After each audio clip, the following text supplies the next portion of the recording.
Plus aucun légume ne pousse depuis 5 ans.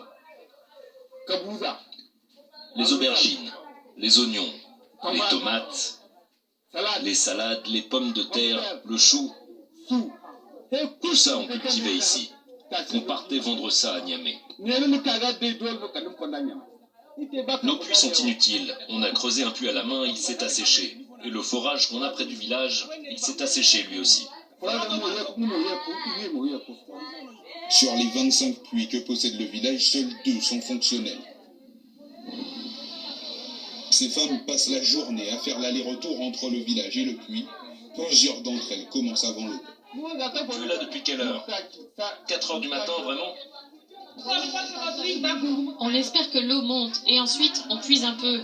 Mais rapidement, le niveau redescend et on est obligé d'attendre.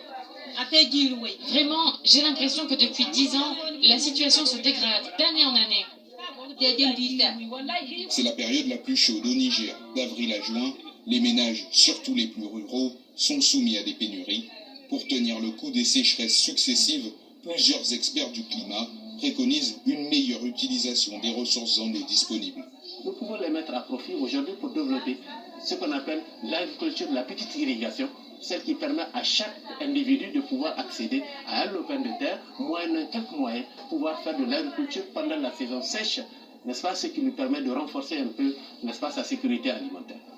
Au Niger, la sécheresse de 2021, la plus intense depuis 10 ans, a fait chuter les rendements agricoles de près de 40% par rapport aux 5 dernières années. 8h43 à Paris, on est ravis de vous retrouver si vous nous rejoignez dans Paris Direct. Tout de suite, les titres de ce vendredi, Marine. 65e jour de l'invasion russe en Ukraine et des tirs de missiles qui ont eu lieu en pleine visite d'Antonio Guterres. Ça s'est passé hier à Kiev. Le secrétaire général de l'ONU se dit choqué, se trouve en sécurité. Il a reconnu les limites de l'Organisation mondiale pour empêcher l'invasion russe. Ces frappes russes qui se concentrent ces dernières heures sur Kharkiv notamment. Les États-Unis veulent aller plus loin dans la fourniture d'armement à l'Ukraine. Joe Biden met sur la table 33 milliards de dollars, aide militaire et économique qui doit encore être validée par le Congrès pour, explique le président américain, se défendre face à l'agresseur russe. Les relations entre Riyad et Ankara se réchauffent avec la visite de Recep Tayyip Erdogan en Arabie Saoudite. C'est la première depuis 4 ans et la mort de Jamal Khashoggi, l'opposant saoudien en Turquie pour laquelle le président turc avait promis de faire toute la lumière avant de se raviser il y a quelques mois. Dans notre grand format, nous nous intéressons ce matin à la guerre d'Algérie et à ce tabou, les viols commis par des militaires français pendant cette période. Si beaucoup d'ouvrages et de documentaires ont été réalisés sur cette guerre, très peu ont abordé la question des agressions et des tortures sexuelles. En 2000, une femme décide de briser le silence. Il s'agit de Louisette Higuel-Ariz, une ancienne indépendantiste algérienne. Florence Gaillard a mené l'enquête. Voici son reportage.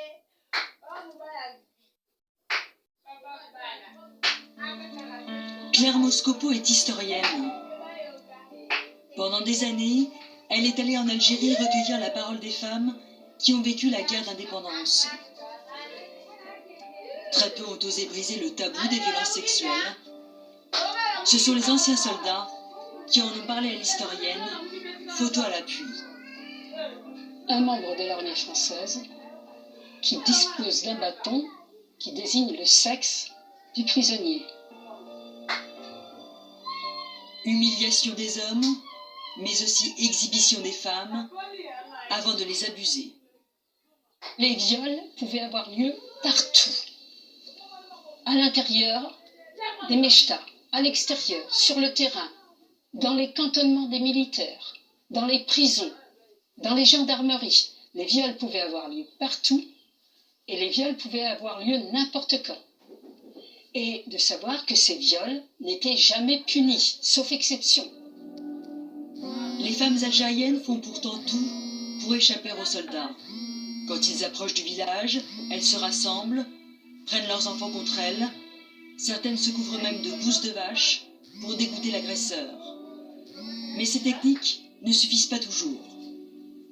La femme représentait l'Algérie qui voulait son indépendance.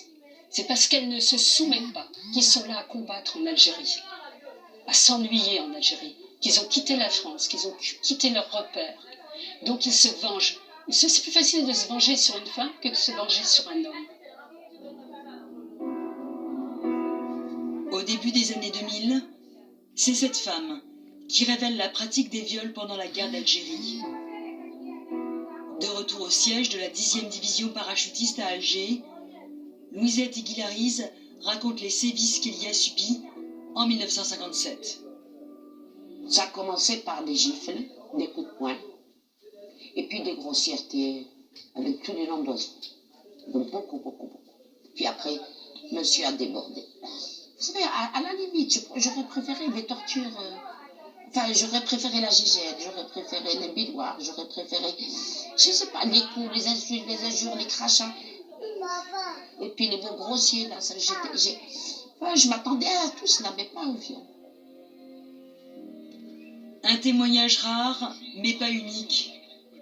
D'autres combattantes, comme Baya la Noire, affirment avoir subi le même sort